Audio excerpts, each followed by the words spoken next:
Viewer discretion is advised.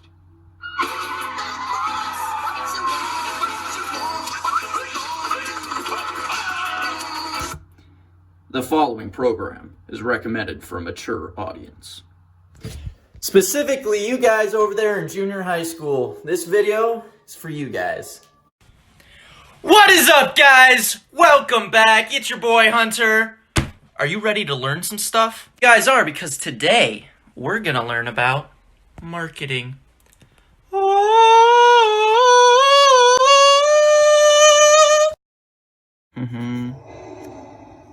What was that? What was that? What's that? What's that? Hello? Hello? Is anybody?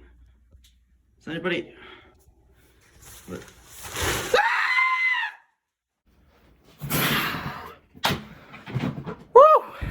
That was terrifying. But it doesn't have to be. You see, marketing is an essential concept that you're going to need to know if you're going to make it in the business world. So follow me, and I'm going to teach you the basic steps of marketing.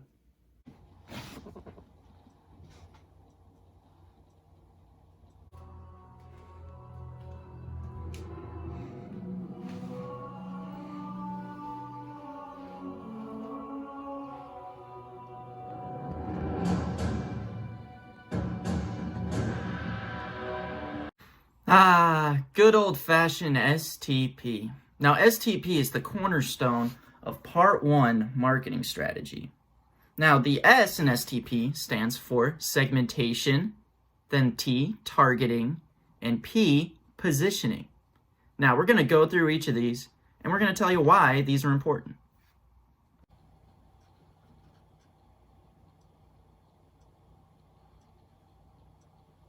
Alright guys, so the first part of the STP model is segmentation. So let's say that we live in a world only of dogs, and we are marketing for a dog company that sells dog toys for its fellow dogs. Now, obviously, there's so many dogs that we want to narrow it down and break up our dog customers into different groups, into different segments. So there's a lot of different ways we could do this. We could do it by, obviously, the type of dog. You could do golden retrievers, wiener dogs. You could break it up into any sort of type like that. Or you could do size. You got big dogs, little dogs, dogs in between. Or you could go where the dogs live, what part of the country the dogs are in. Can you get to those dogs? You can even do it by, do the dogs, do they like water? Do they not like water? Do they like to fetch? Do they not like to fetch? Their behavior. So that's what we're going to do first. Target acquired. All right, now that we've broken up our market into manageable segments, it is time to figure out who our dog company is going to target. So let's say that our new product is this high-tech new tennis ball that won't get a hole in it, so it won't sink in water. And it's specially designed for dogs to go fetch in the water. So based on the segments that we've broken up, probably the one that we're going to want to go after, our target, is going to be water dogs, and specifically retrievers, so labs and golden retrievers. Now, we want to target these this segment of dogs because A, our product's kind of perfectly made for them, and B, labs and golden retrievers are some of the most popular, or the most popular dog breeds in the country, so there's the most of them. We have the largest market in labs and golden retrievers compared to some exotic dog breed that maybe there's only 2 or 3 in the US, and they, even though they may be super rich dogs, and we could sell our toy if we market to them for $1 million a piece, if there's only 2 of them, then our max profit is going to be $2 million. But if there's, let's say, 5 million golden retrievers, and we sell our new dog toy at only $1, then that's a $5 million profit that we could have. So you want to make sure that whatever target we're going after, our product fits them, and it's a realistic target market. There's room to grow and to make a profit. Bravo Zulu Charlie, are you in position? So that takes us to our next step, positioning. So we have to figure out how we can convey to our target golden retrievers and labs that our new toy is the best for them. So we need to show that it fills a need. Let's say the dogs are getting too excited when they bite into other tennis balls and they're putting holes in them, and when they're in the water, they sink to the bottom. So if that's the case, we highlight how our new dog balls are made of a super floaty material and are super tough, so no matter how hard these dogs bite down, they're never going to get a hole in them, and you're never going to lose your ball at the bottom of the lake again. Now, another part of the positioning is going to be where we price our new balls at. So if there's a really expensive ball that's already out on the market, that's $100. And then there's your just normal tennis ball that you can get a pack of for $5. There's no offering in the middle. So that's perfect for our new product to maybe charge $20. It's kind of in the middle of the low offering and the high offering, and there's nothing in between. So we have all that room, and everyone who wants to spend that much amount of money can.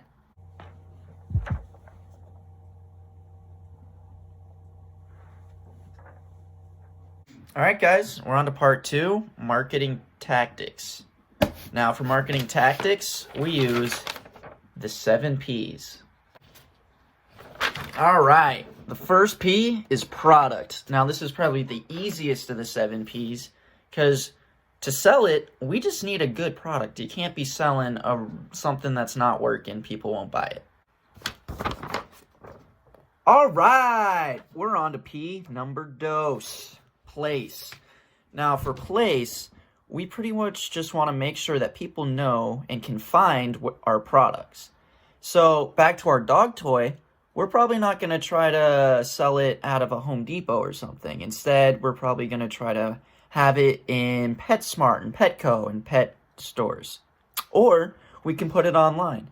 The bottom line is we want to make sure that we sell our toys in a place where people can find them and know how to find them.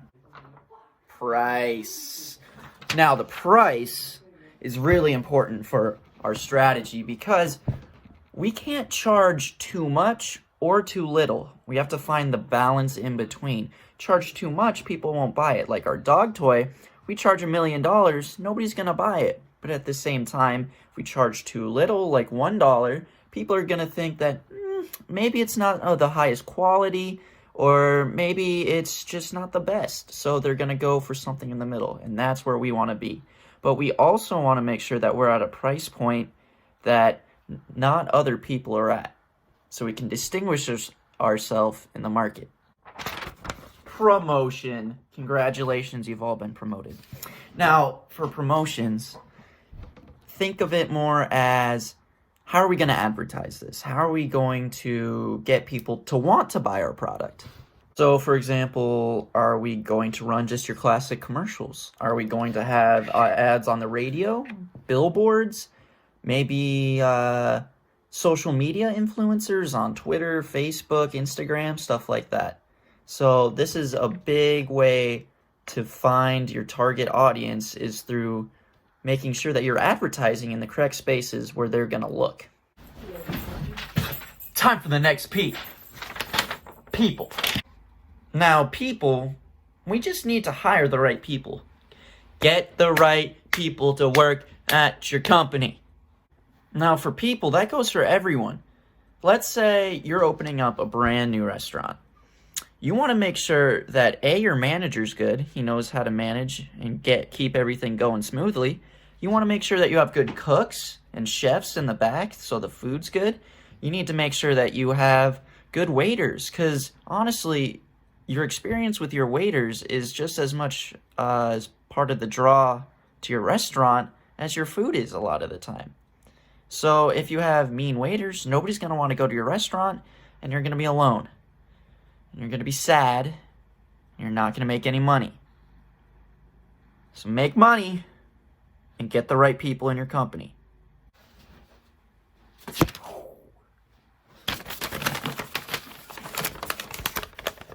Process.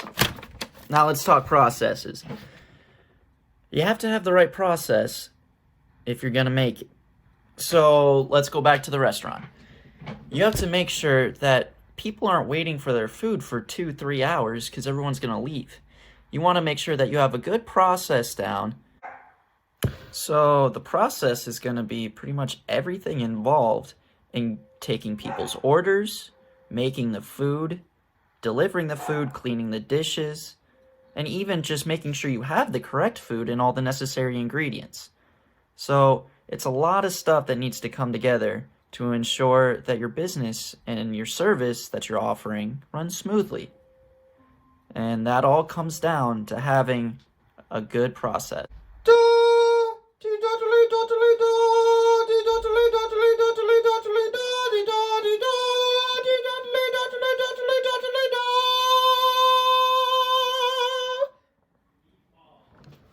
We've made it, friends. The last melon. Nah, the last pea. Physical evidence. Alright, physical evidence. So physical evidence is pretty much, just think of it of the surroundings. It's anything that a customer can see or interact with during their service. So if we're, once again, running a restaurant, the physical evidence is going to be the building, it's going to be the forks, knives, plates that we serve off of, how our waiters are dressed, and all of this we can use to complement our service. And it helps us with our target market. So if we're, let's say, trying to target kids in our restaurant, like McDonald's, we want a lot of bright colors, we want it to be fun. But if we were targeting high-end adults, like really fancy restaurants, we want to make sure that everything's really expensive looking, the lighting's kind of dimmed, maybe there's some fancy soft music playing. We want to make sure that all of our employees are dressed really nice. So just think of physical evidence as anything that you see, and we just want to make sure that it goes along with the image that we're trying to portray of ourselves and complements our good or our service. All right, we're almost done. Before I let you guys go, I just want to leave you with some key points. Number 1, STP. Say it with me. Now, what does it stand for? Segmentation, targeting, positioning. Remember that. All right, key point number 2 are the 7 Ps. Say it with me. Product. Okay, good, good. What's next? What's next? Place, price, promotion, people, keep going, good job, process, and physical evidence. All right, my last key takeaway for you guys is marketing and business isn't that scary. I know it may seem like a really intimidating thing, but once you start doing it, once you start really understanding what it is, it's not that scary. So I hope this video helps you guys out. Hope it taught you a few things, and who knows, maybe you guys will join us in the business world. Have a good day. All right, we made it. Thank you so much for listening, guys. Don't forget to like, share, and just absolutely smash that subscribe button. I'll see you next time.